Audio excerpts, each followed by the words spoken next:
সারা বিশ্ব জুড়ে এত প্রতিবাদ সভা, আন্দোলন, আলোচনা, সমালোচনার মধ্যেও ইসরায়েল তাদের তাণ্ডব অব্যাহত রেখেছে।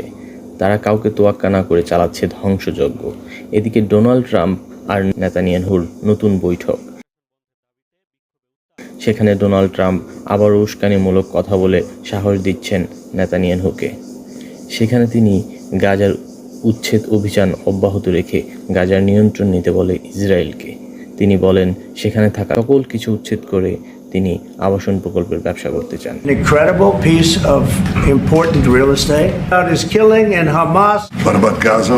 আমরা গাজাবাসীকে অবরুদ্ধ করে রাখিনি। তারা যেতে চাইলে কয়েকটি দেশ তাদের গ্রহণে আগ্রহী। এটি সঠিক হবে, কেননা গাজা পুনর্নির্মাণে অনেক সময় লাগবে, আর এই সময় তারা বিকল্প বেছে নিতে পারে। পূর্ণ সমর্থন জানান নেতানিয়াহু। তিনি বলেন, গাজার মানুষকে নিতে চায় এমন অনেকগুলো দেশ আছে, তারা যেন সেখানে চলে যায়। গাজাকে পুনর্গঠন করে তারা একটি আবাসন প্রকল্প ব্যবসায়িক স্থান হিসেবে স্বীকৃতি দিতে চায়।